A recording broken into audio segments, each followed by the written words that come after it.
कैसे हो भाई। तो आज हम पढ़ेंगे प्रपोर्शन। ये हमारी IDQT 2026 इम्पोर्टेंट कॉन्सेप्ट सीरीज की अगली वीडियो है। इससे अगली वीडियो में हम प्रपोर्शन के जो हाई लेवल के क्वेश्चन है IDQT पैटर्न में वो देखेंगे, और इस वीडियो में हम प्रपोर्शन का बेसिक और mean proportion, third proportion, fourth proportion देखेंगे। ठीक है, तो हम स्टार्ट करते हैं। देखो, पहले तो ये चीज देखो, 3:5 को हम 3/5 लिख सकते हैं। ये तो पता होगा, रेशो में पढ़ रखा होगा। इसी को हम 0.6 भी लिख सकते हैं, डिवाइड करके डेसिमल में चेंज करें तो। डेसिमल में चेंज कैसे किया? ये कट नहीं रहा तो पॉइंट लगा लिया, जीरो लिया यहाँ पे, और 5 से 30 को काटेंगे 6 आ जाएगा, तो ये हो गया। ठीक है, अब आपको पता है प्रपोर्शन को हम कैसे लिख सकते हैं। A/B प्रपोर्शन C/D, ऐसे लिख सकते हैं। इन दोनों की मल्टीप्लाई होता है, इन दोनों का मल्टीप्लाई होता है, यानी कि A/D is equal to B/C होता है। अब ये चीज रटने की कोई जरूरत नहीं है, मैं इसका प्रूफ समझा देता हूँ ये कैसे आया। ठीक है, देखो, मान लो 3:5 और 6:10 है, तो हम 3:5 को 3/5 लिख सकते हैं, यहाँ पर देखा था। 6:10 को 6/10 लिख सकते हैं। अब हम इसे इक्वल भी कर सकते हैं ना। कैसे इक्वल कर सकते हैं? यहाँ से हम काटेंगे, 2 3 6, 2 5 10 इक्वल हो गया, सेम रेशो में कट गया, तो हम इन्हें इक्वल रख सकते हैं। अब इसमें कर दो cross multiply, 3 × 10, 6 × 5 is equal to 6 × 5। और अगर हम इसी को A/B is equal to C/D मान लें, तो यहां से कैसे आ गया ये? A × D is equal to C × B, या B × C कर दो तो सेम ही चीज आ गई। A × D is equal to B × C, A × D is equal to B × C। तो ये हमारा हो गया रेशो प्रपोर्शन में जो प्रपोर्शन है उसका प्रूफ हो गया। ठीक है, कैसे आई ये चीज, कैसे आई वो समझा दिया। ठीक है, अब हम आगे चलते हैं। ये बेसिक हो गया हमारा क्लियर। अब मीन प्रपोर्शन का देखते हैं, mean proportional of A and B। अब मीन प्रपोर्शन की मेन बात समझो पहले तो। मीन प्रपोर्शन को लिखा कैसे जाता है? इसको लिखा जाता है A/X proportion X/B, sorry, X/B, ऐसे लिखा जाता है। अब ये लिखा क्यों जाता है उस चीज को देखो। यहाँ पर देखो, उस चीज को देखो। अगर x अगर x का a और b का मीन प्रपोर्शन है, अगर x a और b का मीन प्रपोर्शन है, तो इसका मतलब है कि A/X is equal to X/B के होगा। अगर x a और b का मीन प्रपोर्शन है तो ये A/X is equal to X/B के होगा। ठीक है, और अब इसे सोल्व करेंगे तो आ जाएगा यहां से। अब चीज समझो, आप कहोगे A × B X × X, ये कैसे हो गया? देखो पीछे देखो, हमने ये भी तो सोल्व किया है ना। ऐसे इसे भी सोल्व करेंगे, इन दोनों की मल्टीप्लाई, इन दोनों की मल्टीप्लाई, यानी कि A × B is equal to X × X, A × B is equal to X²। X इस साइड रख लो, इस साइड रख लो, कोई फर्क नहीं पड़ता, इस साइड रखेंगे। A × B स्क्वेयर इधर रूट में चेंज हो जाएगा, तो मेन हमारी क्या आ गई? X is equal to √AB। ये बात हमें याद रखनी है। ठीक है, ये वाली बात है जो, ये बात हमें।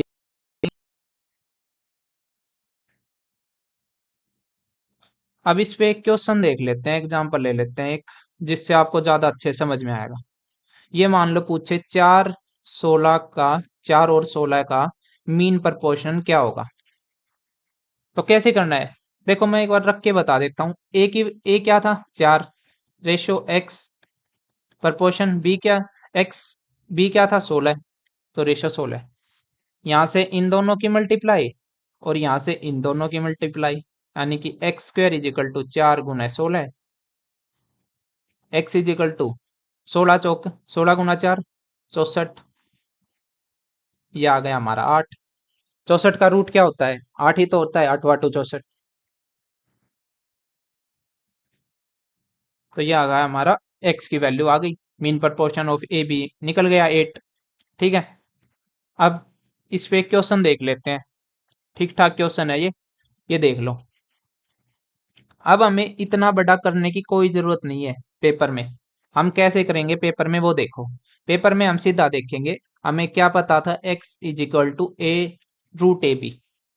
तो हम पुट कर देंगे इसमें √8a इंटू 18। ये डिवाइड बाई ए है, डिवाइड ए से ए कट गया। रूट 18 8 144। 144 का रूट क्या होता है? 12। तो x की वैल्यू आ गई 12। हमें ऐसे डायरेक्ट करना है, हमें इतना बड़ा ये करना ही नहीं है। ठीक है, डायरेक्ट इसमें वैल्यू पुट करेंगे और आ जाएगा हमारा। थर्ड प्रपोर्शन समझो। थर्ड प्रपोर्शन को लिखने का क्या होता है? A ratio B double ratio B ratio X. अगर ए बी थर्ड प्रपोर्शन में है तो उसको लिखने का तरीका ये होगा। इसका उसका मतलब ये होगा। लिखने का तरीका तो क्या ही बोलेंगे, लेकिन उसका मतलब ये होगा। ठीक है। अब हम इसे फिर से कर देते हैं भाई। इन दोनों की मल्टीप्लाई, इन दोनों की multiply. B square B into B, B into B करेंगे तो बी स्क्वेयर ही तो आएगा। B square is equal to A into X. यहां से भी हमें बी की वैल्यू नहीं निकालनी, यहां से भी हमें एक्स की निकालनी है। तो कैसे करेंगे? B square by A is equal to X. तो हम क्या लिख सकते हैं? X is equal to B square by A भी तो लिख सकते हैं। सेम ही बात है, वो तो मैंने इस साइड से उस साइड चेंज कर दिया। तो हमें सिर्फ ये बात याद रखनी है थर्ड प्रपोर्शन पूछे तो, ये वाली। जैसे एग्जांपल लेते हैं। हर क्वेश्चन के साथ एग्जांपल लेंगे जिससे क्लियर हो।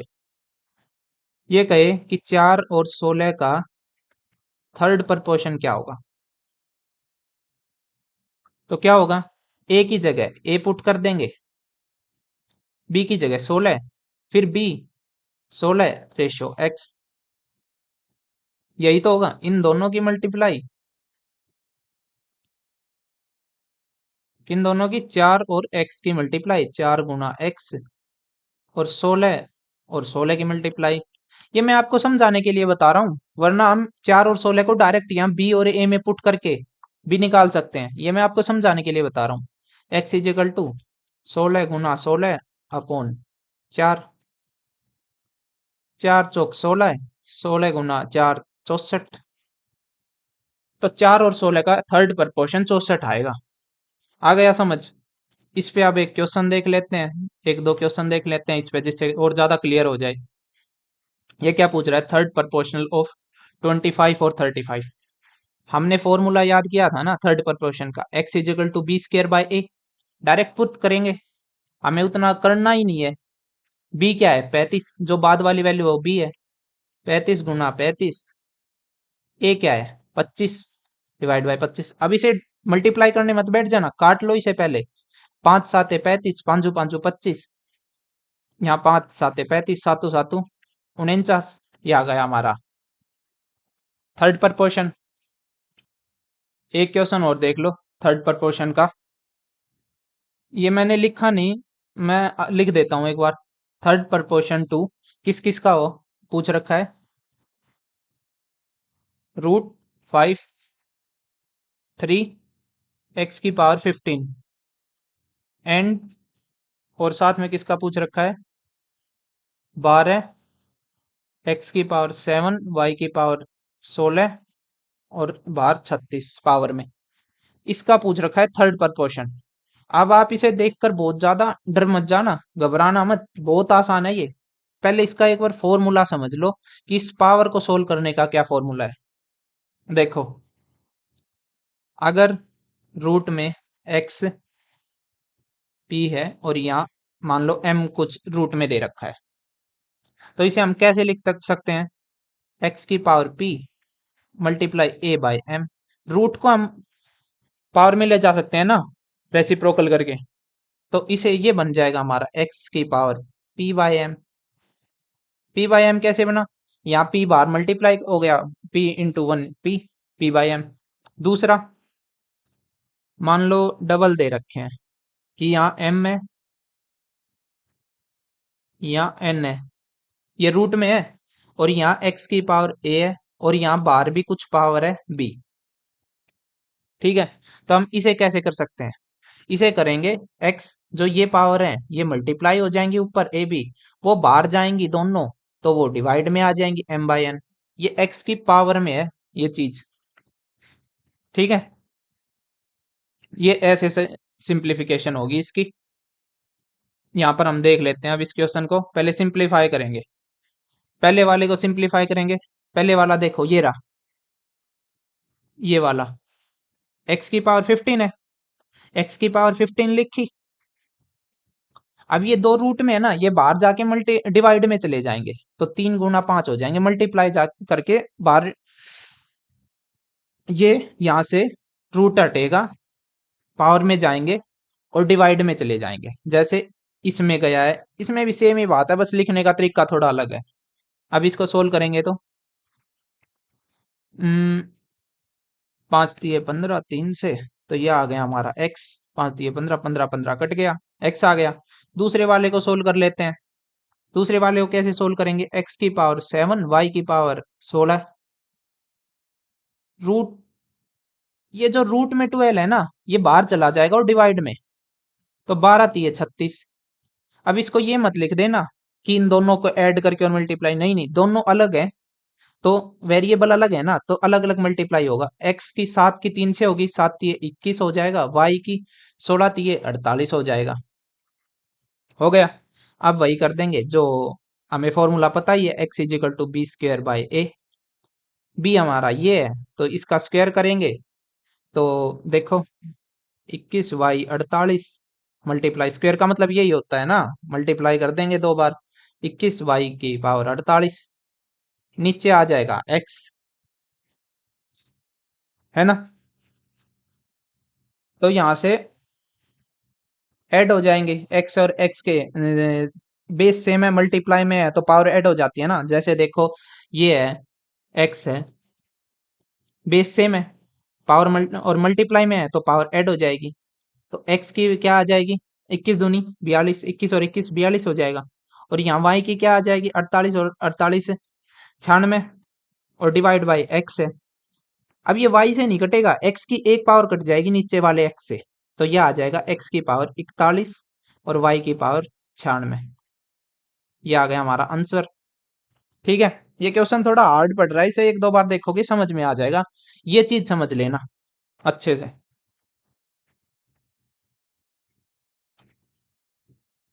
अब फोर्थ प्रपोर्शन देख लेते हैं। फोर्थ प्रपोर्शन को हम कैसे लिख सकते हैं? फोर्थ प्रपोर्शन हमेशा 3 नंबर का पूछेगा, 2 का नहीं पूछा जाता फोर्थ प्रपोर्शन। देखो, A/B डबल रेशो C/X, भाई इन दोनों की मल्टीप्लाई, इन दोनों की multiply, A × X = B × C, तो x की आ जाएगी B × C, ए यहाँ मल्टीप्लाई में है, यहाँ जाके डिवाइड में हो जाएगा, तो सिर्फ हमें ये चीज याद रखने की जरूरत है। इतना तो एडवांस में इतने फॉर्मूले याद कर रहे हैं, तो थोड़ा ये भी कर लेंगे, टाइम ही बचेगा, और अब टाइम बचाने का खेल भी है, इतना ज्यादा करके थोड़ी देखेंगे, सिर्फ ये करेंगे हम। ठीक है, एग्जाम्पल ले लेते हैं एक, मान लो 4, 8 और 16 का पूछ लिया इसने फोर्थ प्रपोर्शन, तो हम 4/8 डबल रेशो 16/x, इसे कर लेंगे, इसकी इससे मल्टीप्लाई 4 × x = इसकी इससे मल्टीप्लाई 8 × 16। ये ऐसे क्वेश्चन आते हैं डायरेक्ट पेपर में, 4 8 16 का फोर्थ प्रपोर्शन बताओ, ऐसे डायरेक्ट पेपर में क्वेश्चन आते हैं, तो इन्हें भी अच्छे से समझ लो, बेसिक से भी काफी क्वेश्चन आ रहे हैं। x की वैल्यू आ गई 8 × 16/4, 4 दूनी 8, 16 दूनी 32, ये आ गया हमारा फोर्थ प्रपोर्शन। दूसरी चीज ये है ना, जो ये मैं कर रहा हूं, ये सिर्फ समझा रहा हूं, हर क्वेश्चन में बता रहा हूँ मैं, ये सिर्फ समझा रहा हूँ, ऐसे पेपर में नहीं करना है, पेपर में इस फॉर्मूले से करना है। ठीक है, अब क्वेश्चन देख लेते हैं फोर्थ प्रपोर्शन पर। जैसे ये आ गया, ये सिंपल ही तो है, 4 9 16 का। इसे हम एक्स उसमें पुट कर देंगे, X is equal to B into C by A वाले में। बी क्या है 9, सी क्या है 16, ए क्या है 4, 4 चौक 16, 9 चौक 36। एक चीज और, ये मत करना कि ये 2 का स्क्वायर है, ये 3 का स्क्वायर है, ये 4 का तो अगला 5 का, कोई जरूरी नहीं है। 36 आंसर आया, 6 का स्क्वायर है, कोई जरूरी नहीं है ऐसी सिमेट्री कोई बने, तो आप इसमें लगा के फॉर्मूले पुट करके करो। ये 3 फॉर्मूले याद रखने के हैं सिर्फ। अगला क्वेश्चन देख लेते हैं फोर्थ प्रपोर्शन पर। देखो इसमें क्या दिया है, 3:5, 5 सॉरी 3√5, 5√8 और 3√10, ये चीज दी है। इसको हम उसमें लिख लेते हैं, ऐसे ही तो लिखा जाएगा फोर्थ प्रपोर्शन में। अब इसे सोल्व कर लेते हैं पहले। कैसे सोल्व करेंगे, देखो देखो क्या करेंगे हम, 3√5 है, यहाँ ये 5√8 को चेंज करेंगे। कैसे करेंगे, √8 को हम √2 इंटू √2 इंटू √2 लिख सकते हैं। √2 इंटू √2 मिलके क्या बन जाएगा 2, तो 2 हम यहाँ से बाहर ले आएंगे तो 5 दूनी 10 और अंदर क्या बचेगा √2। √8 को हम √2 इंटू √2 इंटू √2 लिख सकते हैं, √2 इंटू √2 क्या हो जाता है 2। अब यहाँ से 2 बाहर आ जाएगा तो यहाँ मल्टीप्लाई हो जाएगा 5 के साथ, तो 5 दूनी 10 और अंदर कितना बचा √2। तो इसे हम लिख लेंगे 5 नहीं 10√2, क्या लिखेंगे 10√2। Double proportion 3√10 √x। ये 3√5 है, ये 3√10 है, इसे पहले मल्टीप्लाई कर लेते हैं फिर देखते हैं। ये देखो 3√5 गुना x is equal to 3√5 into x is equal to √10√2 multiply 3√10। 3√5 को 3√10 से काटेंगे तो यहाँ क्या बचेगा √2 ही तो बचेगा, 3 से 3 पूरा कट गया, √5 इंटू √2 √10 आ जाएगा, तो √2 बचा। तो x की वैल्यू क्या आ गई, √2 इंटू √2 2, तो x की वैल्यू 20 आ गई।